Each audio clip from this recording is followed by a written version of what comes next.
గట్మల్పూల్ అనే గ్రామంలో మహేష్ అతని భార్య రూపాతో కలిసి ఉండేవాడు. అసలుకైతే మహి బాగా చదువుకున్న వ్యక్తి. కానీ గ్రామంలో ఉద్యోగాలు లేని కారణంగా అతనికి ఎక్కడా పని దొరకలేదు. అందుకే మహేష్ ఇంకా రూపా గ్రామంలోనే ఒక పానీపూరి స్టాల్ తెరుస్తారు. గ్రామ ప్రజలందరూ అక్కడికి పానీపూరి తినడానికి చాలా ఇష్టంగా వచ్చేవారు. గట్మల్పూర్ సిటీకి దగ్గరగా ఉన్న కారణంగా గ్రామ ప్రజలకి సిటీలోని బర్గర్ ఇంకా పిజ్జా చాలా ఇష్టంగా మారతాయి. దానివల్ల పానీపూరి అమ్ముడుపోవడం తగ్గిపోతుంది. ఇంకా మహేష్ ఇంకా రూపా కంగారు పడుతూ ఆలోచిస్తూ ఉంటారు. చూసావా రూపా, ఇవాళ కూడా మన వ్యాపారం బాగా జరగలేదు. నాకైతే అప్పుడప్పుడు భయంగా కూడా ఉంటుంది, మనం రోడ్డున పడతామేమోనని. మనం కంగారు పడాల్సింది ఏం లేదు. ఇవాళ లాభం వచ్చిందంటే రేపు ఆ నష్టం భరించాల్సి ఉంటుంది. ఇది వ్యాపార నియమం కదండి. మనం కూడా సిటీలో లాగా పిజ్జా అమ్మితే ఎలా ఉంటుంది? దానివల్ల లాభం కూడా ఎక్కువ వస్తుంది, మనం కొత్తది చేసినట్టు ఉంటుంది. మహేష్ రూపాతో వేరే వ్యాపారం గురించి మాట్లాడగానే రూపా కోపంగా మహేష్తో, మనం వేరే వ్యాపారం చేయాల్సిన పని లేదండి. మీరు అంతకుముందు పాల వ్యాపారం చేశారు, మూత పడిపోయింది కదా, మీకు గుర్తుందా? మనం చాలా సంవత్సరాల వరకు దాని నష్టం భరించాల్సి వచ్చింది. ఇంకా ఇప్పుడు వేరే తమాషాలు ఏవి నాకు అవసరం లేదు. సరే, నువ్వు ఎలా చెప్తే అలా చేద్దాం. చూడు, కస్టమర్ వచ్చారు, నువ్వు అతనికి పానీపూరి పెట్టు, నేను వెళ్ళి సామాను తీసుకొస్తాను. గ్రామానికి సిటీ దగ్గరగా ఉన్న కారణంగా గ్రామ ప్రజలు సిటీకి వెళ్లి వాళ్లకు నచ్చినవన్నీ తిని వచ్చేవారు. దానివల్ల మహేష్ దుకాణానికి ఎవ్వరూ వచ్చేవారు కాదు. చూసావా రూపా, నేను ముందే చెప్పాను మనం వేరే ఇంకేదైనా చేయాలని. ఇప్పుడు పానీపూరి అమ్ముడుపోవడం లేదు. దీనికి మనం ఏదో ఒక ఉపాయం ఆలోచించాలి. పదండి, ఇవాళ కస్టమర్లు రావడం లేదు కాబట్టి మనం త్వరగా వెళ్దాం. మహేష్ ఇంకా రూప దుకాణం మూసేసి ఇంటికి వెళ్తూ ఉండగానే వాళ్ళకి బజార్లో ఒక పిజ్జా షాప్ కనిపిస్తుంది. ఆ దుకాణంలో ఎవ్వరూ ఉండరు. అది చూసి వాళ్ళిద్దరూ ఆ పిజ్జా దుకాణానికి వెళ్తారు. దుకాణంలో దీపక్ ఇంకా అతని భార్య నీలం దుకాణం సరిగ్గా నడపకపోవడంతో ఈగలు తోలుకుంటూ ఉంటారు. అది చూసి మహేష్ దీపక్తో ఇలా అంటాడు. ఏమైంది దీపక్ అన్నా, ఒంటరిగా ఉన్నావు? బాబు మహేష్, ఇలా రండి. మీ పానీపూరి వ్యాపారం ఎలా ఉంది? మాదైతే అస్సలు నడవడం లేదు, మాకసలు బోనీ కూడా కాలేదు. అన్నా, మా షాపు కూడా నడవడం లేదు, అందుకే మేము మూసేసి ఇంటికి వెళ్తున్నాం. మహేష్ ఇంకా రూప దీపక్తో మాట్లాడి వాళ్ళ ఇంటికి వెళ్ళిపోతారు. దీపక్ పిజ్జా వ్యాపారం చూసి మహేష్ ఇంకా కంగారు పడుతూ ఉంటాడు. చూసావా రూపా, ఏదీ నడవడం లేదు, పానీపూరి కానీ పిజ్జా కానీ. ఇప్పుడు మనం ఏం చేయాలి? మన ఇల్లు ఎలా గడపాలి? నా దగ్గర ఒక ఉపాయం ఉంది. మీరు వెళ్ళి దీపక్ దగ్గర పిజ్జా కొనుక్కురండి. మన దగ్గర పానీపూరికి కావాల్సిన సామాన్లు చాలా ఉన్నాయి. మనం పిజ్జా తక్కువకి కొని పానీపూరి పిజ్జా అమ్ముదాము. ఇది ఖచ్చితంగా గ్రామంలో ఎవరూ తిని ఉండరు. పిజ్జా పానీపూరియా? అది ఎలా ఉంటుంది? పిజ్జా పానీపూరి అండి. మనం మన పానీపూరిలో పిజ్జా ఫ్లేవర్స్ ఇంకా దాని మసాలా వేసి అమ్ముదాము.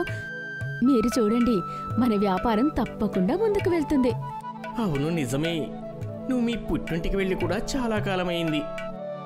రూపా మాటలు విని మహేష్ దీపక్ దుకాణం నుండి అన్ని పిజ్జాలు ఇంకా పిజ్జా సామాన్లు కొనుక్కొని వెళ్తాడు. ఇంకా రూపా చెప్పిన విధంగానే పిజ్జా పానీపూరికి కావలసిన సామానంతా తయారు చేస్తూ ఉంటారు. చూస్తూ చూస్తూ సాయంత్రం అవుతుంది. పిజ్జా పానీపూరి తయారైపోతుంది. పిజ్జా పానీపూరి అందాన్ని చూసి ఇద్దరూ చాలా ఆనందపడతారు. చూడు, ఎంత అందంగా కనిపిస్తుందో. నేను ఒకటి తిని చూశాను, నేను ఇంత రుచికరమైనది ఎప్పుడూ తిననేలేదు అసలు. భార్యామణి, మన జీవితం మారిపోబోతుంది. కాస్త శాంతించండి. చూడండి, కస్టమర్లు వచ్చే సమయం కూడా అయ్యింది. భగవంతుడి దయ వల్ల అంతా మంచి జరగాలి.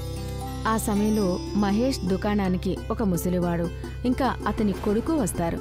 వాళ్ళు పిజ్జా పానీపూరి తింటారు. అరే, ఇంత రుచికరమైన పానీపూరి మన గ్రామంలోనా?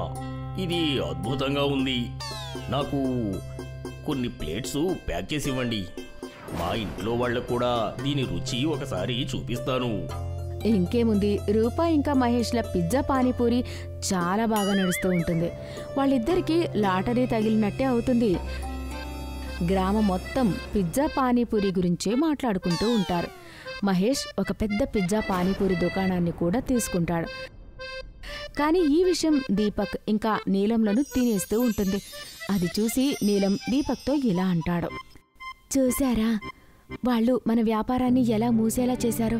మన దగ్గరే పిజ్జా సామానంతా తీసుకుని మనకి వెన్నుపోటు పొడిచారు వాళ్ళు. చూడండి వాళ్ళ తెలివి.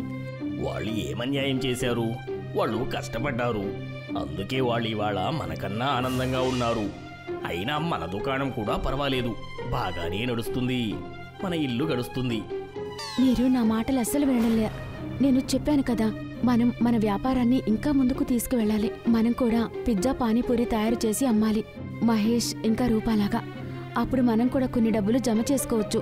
ఇంకా మనం కూడా ఒక పెద్ద దుకాణం తెరవచ్చు. నీలం మొండిపట్టు చేసిన కారణంగా దీపక్ కూడా పిజ్జా పానీపూరి షాప్ తెరవాల్సి వచ్చింది.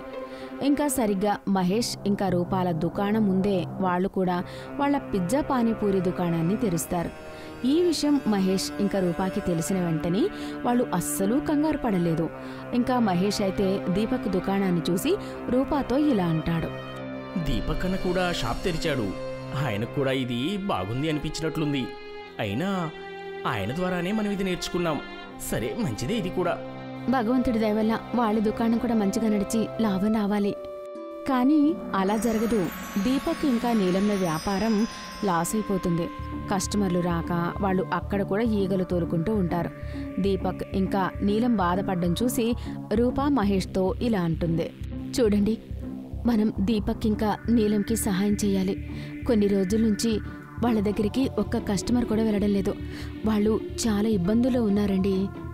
మనం వాళ్ళని మన దుకాణం చూసుకోమని చెప్తాము. భగవంతుడి దయ వల్ల మన దుకాణం బాగా నడుస్తుంది కదా, లాభం కూడా బాగానే వస్తుంది.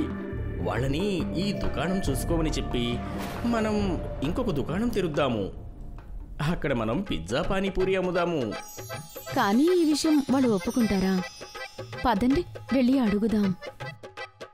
మహేష్ ఇంకా రూప వాళ్ళ నిరాశగా ఉండడం చూసి వాళ్ళనుకున్న విషయం అంతా వాళ్ళకి చెప్తారు. ఇంకా దీపక్ ఇంకా నీలంని జవాబు చెప్పమని అడుగుతారు. నేను మరియు నీలం దీనికి ఒప్పుకుంటున్నాము. మేము తప్పకుండా మీతో పాటు కలుస్తాము. మీరు మాకు కష్టకాలంలో సాయం చేశారు. నేను జీవితాంతం దీన్ని మర్చిపోలేను.